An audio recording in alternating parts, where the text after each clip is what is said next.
मेरा नाम नरेश है और मेरी उम्र 18 साल की है। मेरे सगे मामा मामी ने ही मुझे विदेश में बेच दिया। मैं विदेश पहुंचा तो उन लोगों ने मुझसे इतना घिनौना काम करवाया कि मेरी रूह तक कांप गई। मैं बहुत छटपटाया कि अपने देश वापस लौट जाऊं, लेकिन ऐसा मुमकिन ना हो पाया। पता नहीं मैं किस मनहूस घड़ी में पैदा हुआ था।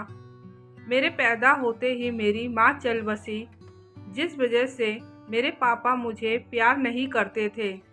मेरे पापा कहते थे, ये तो मनहूस है, पैदा होते ही अपनी माँ को खा गया, जिस वजह से ज़्यादातर मैं अपनी नानी के पास ही रहता था। मेरे पापा मम्मी के गम में शराब पीना भी शुरू कर दिया था। धीरे धीरे मेरे पापा इतना ज़्यादा शराब पीने लग गए थे कि डॉक्टर ने जवाब दे दिया था कि ज़्यादा दिन तक नहीं बचेंगे, और ऐसा ही हुआ। जब मैं 10 साल का था तो मेरे पापा भी चल बसे। मैं अपने आप को बहुत कोसता था। हे भगवान, मैं पता नहीं कौन से मनहूस घड़ी में पैदा हुआ हूँ। मुझे मम्मी पापा दोनों में से किसी का भी प्यार नहीं मिल पाया। मम्मी तो पहले ही चल बसी और पापा होते हुए भी ना होने के बराबर थे। पापा के गुजरने के बाद नानी मुझे अपने घर ले गई। नानी तो मुझे बहुत ज़्यादा प्यार करती, लेकिन मेरे मामा मामी को मैं फूटी आँख नहीं भाता था। मामा मामी नानी के सामने दिखाते कि मुझे बहुत ज़्यादा प्यार करते हैं, लेकिन उनके पीठ के पीछे बस मुझे गालियाँ ही देते रहते थे। कहते, तू तो मनहूस है जो अपने माँ बाप को भी खा गया, अब हमारे यहाँ पर हमें खाने के लिए आया है। मामा मामी कहते, तू तो हमारे घर को भी बर्बाद करके रखेगा। मुझे बहुत ज़्यादा रोना आता कि मेरी तो कोई गलती भी नहीं है। धीरे धीरे समय बीतता गया। अब मैं 18 साल का हो गया। मैं गांव के पास एक छोटे से स्कूल में पढ़ा था। किसी तरीके से नानी ने मुझे 12वीं करवा दिया था। एक दिन अचानक मेरे मामा ने कहा, विदेश से तेरे लिए एक काम का ऑफ़र आया है। साथ में मामी भी कहने लगी, हाँ, अगर तू वहाँ काम करेगा तो तेरी किस्मत ही बदल जाएगी। मेरी नानी ने मुझे विदेश भेजने से मना कर दिया और मेरा भी मन नहीं था। मामा ने नानी को कहा, तुम कब तक इसको अपने पल्लू से बांध कर रखोगी? वहाँ नरेश अगर काम करने जाएगा तो उसकी किस्मत बदल जाएगी, और कौन सा वह हमेशा के लिए जा रहा है। जैसे ही अच्छे खासे पैसे इकट्ठे हो जाएंगे वह वापस इंडिया आ जाएगा। मामा नानी को कहने लगे, क्या तुम नहीं चाहती कि इसका भविष्य बन जाए? नानी को मजबूरन हाँ करना पड़ा और मुझे विदेश भेज दिया गया। जब मैं वहाँ पहुँचा तो एयरपोर्ट के बाहर मुझे गाड़ी लेने आई थी। गाड़ी में बैठकर जब मैं शहर देखते हुए जा रहा था तो मुझे बहुत अच्छा लग रहा था। चारों तरफ ऊंची ऊंची इमारतें मुझे लुभा रही थी। जब मैं घर से निकला तो मैं बहुत ज़्यादा उदास था, लेकिन अब लगता है मामा मामी ने मेरे लिए सही फैसला लिया है।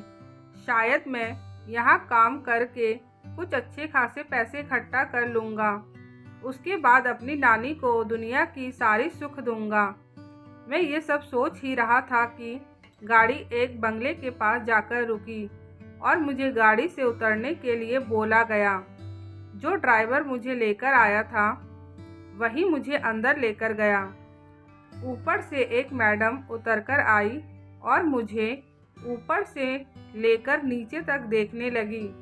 मैडम मुझे जिस तरीके से देख रही थी मुझे थोड़ा अजीब लगा।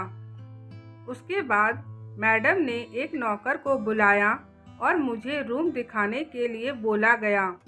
वह नौकर मुझे अपने साथ लेकर गई और मुझे अपना रूम दिखाया, और मुझे नौकर ने कहा, अभी तुम नहा धोकर फ्रेश हो जाओ, उसके बाद तुम्हें खाना मिल जाएगा। मैंने उस नौकर से पूछा कि मुझे यहाँ पर क्या काम करना पड़ेगा। उस नौकर ने कहा, मुझे ये सब नहीं पता।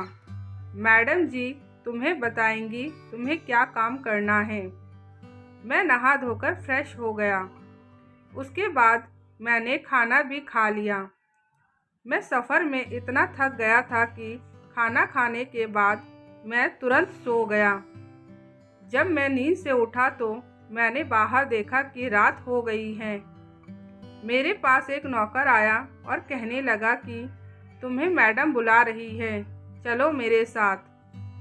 वह नौकर मुझे मैडम के कमरे तक लेकर गया और मुझे वहां छोड़कर वह नौकर चला गया।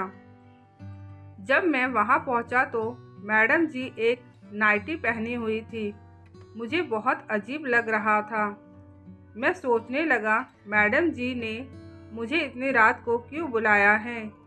मैडम मेरे पास आई और मेरा हाथ पकड़ने लगी। मैंने झटके से उनका हाथ हटा दिया तो वह मुस्कुराने लगी। मेरा शरीर थर-थर कांपने लगा। मैडम आगे बढ़ी और दरवाज़ा बंद कर दिया और मेरे पास आकर कहने लगी, अपना काम शुरू करो। मुझे कुछ भी समझ नहीं आ रहा था। मैंने उनसे पूछा, मैं कौन सा काम शुरू करूं? मैडम मेरी तरफ गुस्से में देखने लगी। मैडम ने कहा, तुम्हें नहीं पता रात को कौन सा काम किया जाता है? मैं ये बात सुनकर उनसे दूर हो गया और कहने लगा, आपको थोड़ी तो शर्म आनी चाहिए। आप मेरी माँ की उम्र की हैं। आगे उस मैडम ने जो बोला उससे मेरे सर पर आसमान टूट पड़ा। तो मैडम गुस्से में बोलने लगी, मैंने तुम्हें पैसे देकर खरीदा है। तुम्हारे मामा ने मुझसे बहुत सारे पैसे लिए हैं। तुम्हारे मामा ने तुम्हें मेरे पास बेच दिया है। अब मैं जो बोलूँगी वह तुम्हें करना पड़ेगा। ये बात सुनकर मेरे शरीर के रोंगटे खड़े हो गए। एक सगा मामा अपने भांजे को कैसे बेच सकता है? मेरे मामा को शर्म भी नहीं आई। वह आदमी तो मामा क्या इंसान कहलाने के लायक भी नहीं है। काम का लालच देकर मुझे अपनी नानी से दूर कर दिया। इतने में मैडम ने एक आदमी को बुलाया। वह आदमी बिल्कुल पहलवान लग रहा था। उस आदमी ने मुझे ज़बरदस्ती एक इंजेक्शन लगा दिया। इंजेक्शन लगाने के बाद वह आदमी वहां से चला गया। मेरी आंखों के सामने हल्का हल्का अंधेरा सा छा रहा था और मेरे शरीर के अंदर एक अजीब उत्तेजना पैदा हो रही थी। उसके बाद उस मैडम ने मुझे बिस्तर में लटा दिया और मेरे साथ क्या किया मुझे अच्छे से कुछ याद भी नहीं है। अब ये सिलसिला रोज़ चलने लगा। मैं रोज़ मना करता और मुझे इंजेक्शन ज़बरदस्ती लगवा दिया जाता। इंजेक्शन लगने के बाद मैं अपने आप को काबू नहीं कर पाता और जो मैडम चाहती थी वही करता था। इसी गंदे काम के लिए मुझे यहाँ बुलाया गया था और मेरे मामा को ढेर सारा पैसा दिया गया था। मैं सोच भी नहीं सकता था कि एक लड़के को भी इस काम के लिए इस्तेमाल किया जाता है। 18 साल की उम्र में मैं बस इतना ही जानता था कि जिस फरोशी का धंधा सिर्फ लड़कियों के साथ किया जाता है, लड़कियों को ही बेचा या खरीदा जाता है। लेकिन जो मेरे साथ हो रहा था उससे मैं ये जान गया था, इस दुनिया में कुछ भी हो सकता है। इस दुनिया के कुछ लोग इस कदर गिर गए हैं कि अच्छे लोग ये सोच भी नहीं सकते हैं। ऐसे करते करते मुझे 1 साल बीत गया। मैं वहाँ से भाग भी नहीं सकता था क्योंकि मैडम ना ही मुझे पैसे देती थी और मेरे सारे पेपर अपने पास रखा हुआ था। मैडम मुझे अपने साथ साथ दूसरी औरतों के पास भी भेजा करती थी। उनमें से एक औरत को मैं बहुत ज़्यादा पसंद आ गया। उसने मैडम को 10 गुना पैसे देकर मुझे खरीद लिया। अब मैं उसी औरत के साथ रहने लगा। उस औरत का नाम था लीना। लीना पहले वाले मैडम से कई गुना अच्छी थी क्योंकि लीना मुझे बाहर भी लेकर जाती थी और मुझे हाथ खर्च के लिए पैसे भी दिया करती थी। लीना के पास रहते रहते करीब मुझे 2 साल बीत गए। अब मेरे पास पैसे भी बहुत सारे हो गए थे और इन 2 सालों में मैंने लीना को यकीन दिलाया कि मैं उसे बहुत ज़्यादा प्यार करता हूँ, उसके बिना नहीं रह सकता हूँ, जिस कारण लीना मुझे हर बात बताती थी। लीना ने बताया कि उसकी शादी हुई थी। लीना अपने पति से बहुत ज़्यादा प्यार करती थी, लेकिन उसका पति किसी और औरत के लिए इसको छोड़कर चला गया। तब से लीना अपना गुजारा ऐसे ही करती है। लीना मुझसे कहने लगी कि तुम जब से मेरी ज़िंदगी में आए हो, मैं खुश रहने लगी हूँ। लीना मेरे पर इतना भरोसा करती थी कि घर मेरे ऊपर ऐसे ही छोड़कर चली जाया करती थी। एक दिन कुछ ऐसा ही हुआ। लीना को कुछ ऑफिस रिलेटेड काम था, तो मुझे घर पर ही छोड़ कर गई। उस दिन मैंने सोचा आज मैं अपने सारे पेपर ढूंढता हूँ। लीना के रूम में जाकर मैंने पूरा रूम छान मारा, लेकिन मुझे अपने पेपर कहीं नहीं मिले। मैं फिर से उदास हो गया कि मैं इंडिया नहीं जा पाऊँगा, लेकिन मैंने हिम्मत नहीं हारी थी। एक दिन मैंने लीना के शराब में नशे की दवाई मिलाकर अपने पेपर के बारे में पूछा। लीना ने मुझे सब कुछ बता दिया कि मेरे पेपर कहाँ रखे हुए हैं। जब लीना बेहोश हो गई, मैंने अपने सारे पेपर्स निकाल लिए और उसी टाइम अपने सारे पैसे लेकर लीना के घर से निकल गया। रात के 4 बजे सब नौकर सो रहे थे। मैंने सोचा यही सबसे अच्छा टाइम है।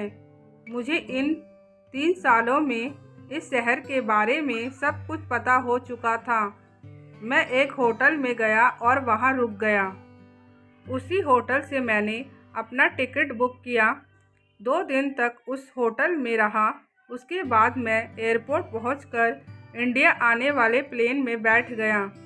जब प्लेन लैंड कर गया, उस टाइम मुझे इतनी खुशी हो रही थी कि मैं कुछ बता नहीं सकता हूँ।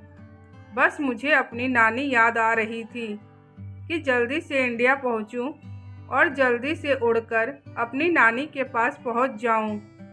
12 घंटे के सफ़र के बाद मैं अपने गांव पहुँच गया। गांव के लोग मुझे नहीं पहचान पा रहे थे, क्योंकि मैं इन 3 सालों में बहुत बड़ा दिखने लगा था। जैसे ही मैं अपनी नानी के घर पहुंचा, नानी बाहर बर्तन धो रही थी। मैं नानी के पास पहुंचा और नानी को गोद में उठा लिया। नानी डर के मारे चिल्लाने लगी। तब मैंने नानी से बोला, नानी आपने मुझे पहचाना नहीं? मैं नरेश, आपका नाती। मेरी नानी की आंखों में आंसू आ गए। मैंने नानी को ज़मीन पर उतार दिया। नानी ने मुझे गले से लगा लिया। अंदर से मेरे मामा मामी भी बाहर आ गए। मेरे मामा को यकीन नहीं हो रहा था कि मैं उस दलदल से निकल आया हूँ। नानी मुझे अंदर लेकर गई और खाना बनाकर खिलाया। मैंने नानी को अपने ऊपर हुए अत्याचार के बारे में कुछ भी नहीं बताया और ये भी नहीं बताया कि मामा मामी ने मुझे विदेश में बेच दिया था। बस मैं उस दलदल से निकल गया, यही मेरे लिए बहुत बड़ी बात थी। लेकिन मेरे मामा मामी मेरे नज़रों से गिर गए थे। मैंने उसी गांव में एक ज़मीन खरीदा और वहां घर बनवाया और साथ में एक खेत भी खरीदा।